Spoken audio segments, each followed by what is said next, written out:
unstoppable, yeah, unstoppable. I'm unstoppable, yeah, unstoppable. I'm unstoppable, yeah, unstoppable. I'm unstoppable, yeah, unstoppable.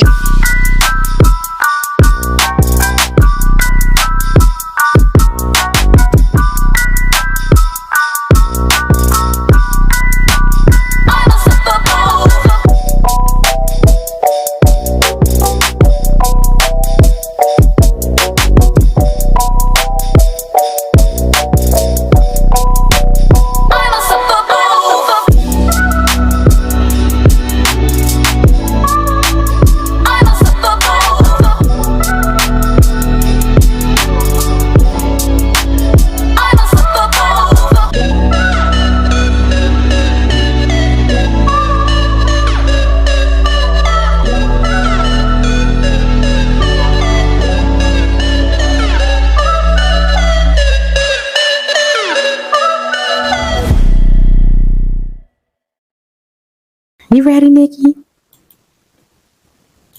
All right, let's get to this part. How does a couple stay connected and strong? After the initial shock, most couples experience fear, anger, denial, all the same things as a couple, not just separately. The Americans, the APA reports about 40 to 50% of married couples in the U.S. divorce.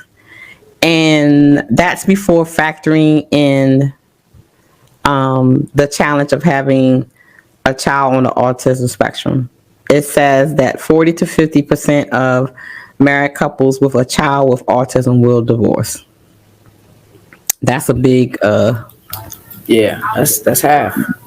Yeah, that's half of the couples. And you never know how someone is gonna, deal with it. Yeah, exactly. So, not only are you dealing with the stages, your husband or the child's father is dealing with it too. And everybody's dealing with it in different ways, and some may not be nice, but yeah. So, how does a couple stay connected and strong after the autism diagnosis? 1, communicate. I moved it. I'm sorry. Communicate. That is so big. And honest communication. Oh yes, that's what I was about to say. Honest communication. I blame myself. What did I do? Right. All of that. Let it out. The vulnerability. Like, what do we do next? The blueprint you had. Those 10 steps. Awesome. You gotta talk about it. So you have to communicate. Yeah, it's important to stay connected as possible as with your spouse to keep the lines of communication open. The more you can communicate in these challenging times, the stronger you will be as a couple. You and your spouse may not react to the child's diagnosis the same. Ladies, I'm going to speak to the ladies. Ladies, do not pressure the father or husband or whatever to deal with it the way you're dealing with it. Because, even in other things, we think that men should, react or feel the way we feel about things. Like, why isn't he crying? Or why is he, I'm sitting here boohoo crying. Why he not? So do not think that, the child's father has to react the same way you do, because they won't, because they're different. Don't be afraid to fight sometimes, don't go to blues. But if there's a little argument, a little tension, get it all out. Because, having a kid with autism can be stressful. There'll be times where you both are stressed out, you're bothered, you don't know what to do. So don't be, beat yourself up if you guys, have a little, spat or whatever. Because that's just another part of emotions. Because like you said, you both already had an expectation for the child. So now we're adding another expectation, and we may not see the same thing. So it needs to be discussed. What expectations are we looking forward to? We got to take small steps and be patient with each other as well as the child. But communication is so important either way. And, and for example, how the guys, the men, that son, baby, my son gonna play football. My son gonna play that. My son gonna do this and this and this. You have to understand that, when that dad has that first son, they have all these things in their mind. The moms too, but I'm just using an example as your husband or the child's father. They have this in their mind, and my son's gonna do this. We're gonna do this together. We're gonna play catch up, and then to find out that your child may not even do none of that.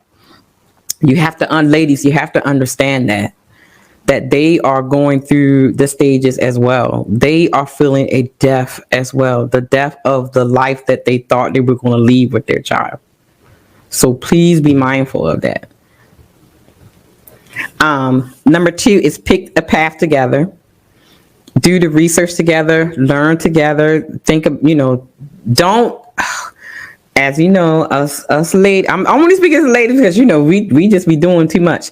Don't make decisions without the dad. Don't, take things in your own hand. Include them. One of the reasons, a lot of times there's tension between the couples because you're not including them in things. You're, think I'm the mama, so I'm just going to do everything. No, include them in. And go ahead. Yeah. And not even just that, they think their way is right. Exactly. Their way of doing everything with this child that belongs to him as well is right. You may not want him to be as tough or stern or whatever because the child is not normal. You know what I mean? But some disciplines need to be there. They still need to have their dad play his dad role, to a degree. Number 3, be understanding and kind to each other. When couples have different parenting approaches, to their child with special needs, this can be a major source of stress, especially when it brings them into conflict. Find a way that you and your husband or wife can understand each other is the first step to making things better between you two.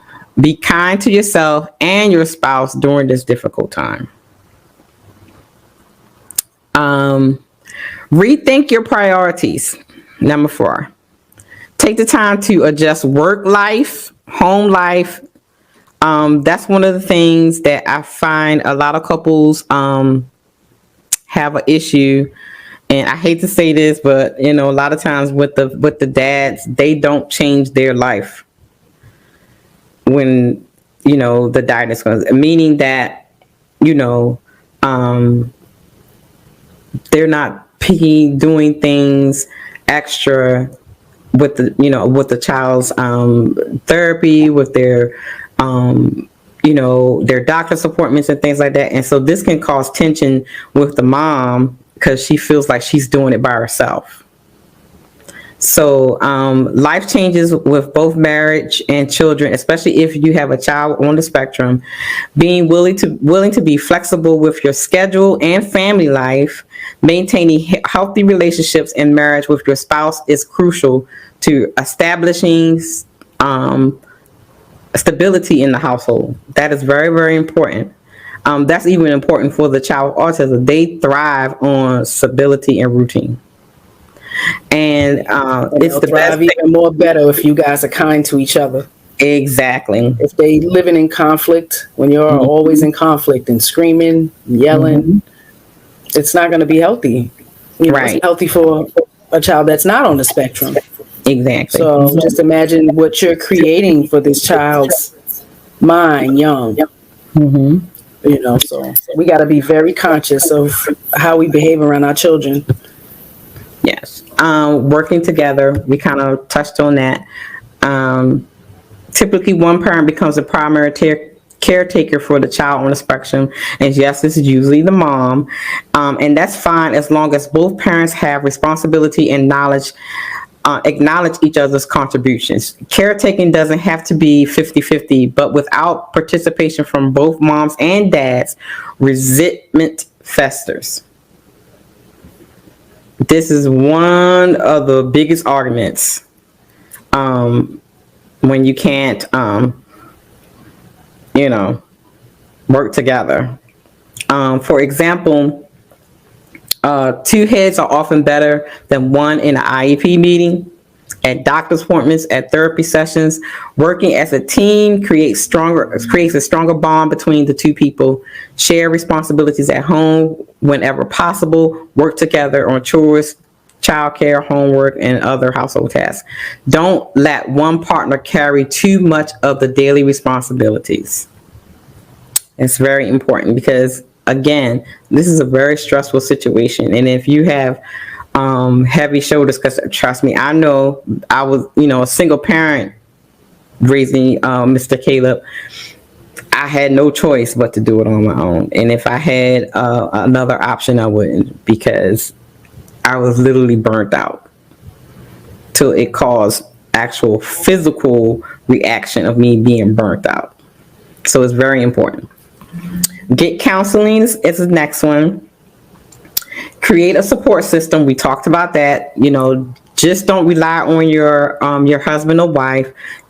Create a support system outside of your husband and wife as well. The next one is reconnect with others. During this, once you first learn about the doctor, a lot of people kind of shun away from their family and friends. This is a good time to reconnect with your family, with your friends. Do things with other people. Educate them on, what's going on with your child as well. Practice daily acceptance, understanding and accepting the things that you can't change, and work towards the things that you can together. Help each other focus on the present and what you can make things better today. Get sleep. Yes, something that I still don't do. And also, look, date night. Spend some time together. Plan some time alone, even if it's just for a few hours a week, to relax, have fun together. Try to enjoy, a walk or something. Do something together that you're not thinking about, the diagnosis or what's going on with the child, but a time to just decompress, just with you two together. Take time for yourself. If you're not whole, how are you going to be able to be there for your husband or wife as well? So you have to take time for yourself. Take care of yourself. Take some self-care things. Take some time for yourself. Go for a walk. Go get your nails done. Go do something. To help you relax and help you feel decluttered in the brain, so that when you so when you two come together, take me away. Yes, take a bubble bath or something, and those are some of the things. And have a sense of humor. See, that's one thing that I learned. Having a sense of humor, baby. Okay, because Mr. K made me laugh. But like you have to like learn to laugh with your spouse. Learn to laugh at the shenanigans your child. Because you know, like the girls know a child. I'll be cracking up. Mr. Caleb be having me dying laughing. Child, Caleb be just yeah. Caleb, yeah. So you know, I've learned to laugh at the little things that he does. You know, the crazy stuff that he does. Like he always like if he touches the wall, he has to go get a paper towel and wipe it down. Don't ask me why. I don't know. I guess he just thinks that he needs to clean the wall every time he touch it. Go figure. But I like clean walls. I ain't mad at him. I mean, fingerprint. no, sis. Look, Just touch it. We go through a case of paper towels within a couple of days, girl. No, we don't want that. We got like he need to get like some stocking paper towels. OG Dad be like, boy, you don't went through them towels already. Hey, I touched the wall too many times. Yes, and like he likes to do things in the dark. Like every door has to be closed, you know. So he does like some crazy things, and having a sense of humor brightens everything up, you know. Even though sometimes you be like, okay, you're thinking about his life, that where his life is going to lead, but then when he just does the craziest thing, be like, child, please, Kayla, fine. So, a sense of humor is definitely it. And the last one, celebrate those victories together. Guys, yes. If you have with the father or mother or husband or whether, you celebrate those victories. Celebrate every time they learn a new word, when they learn how to do something, tie the shoe, put their clothes on by themselves, brush their teeth, say a new word. Celebrate with each other. Everything. Exactly. When spouse has handled something that yes. They may not have handled, in such a good way before, and now, everybody's getting a little better and a little more praise. Exactly. Like, yes, you did that. Okay. All of these points that you have on this whole thing is great for everybody for parenting. It is. Yeah. That's why I was like, well, shoot, this awesome. Is parenting all the way. You created a great and if you really look at it, not really like for parenting, it's like for marriage, period. When you talk about communication and all that stuff. And a lot of these things should be discussed before even having children. What ifs. Exactly. What if, because it can be a possibility your child can be born blind or deaf or respected. Exactly. So it's a toss of the dice. You don't know. Just like people like, oh, I want a girl. Nope, boy, pow. Boy, yeah. Exactly. Oh my God, let's see what's going on in chat. Ain't nothing crazy about closing. I cannot. Well, he like all the doors closed. So with that, I'm trying to think. Caleb, just child, please. And all the lights out. Everybody got to be in the dark around here. All right. So again, these are some reflection questions for the couples. If you want the packet, I'll give you the email or the website where you can go and order it. Let's pick one question. Let's see. Okay. One of the questions is, when during the day, do you manage to have a good conversation with your husband? Or is it always about something negative? So these are some of the questions that's in the reflection book.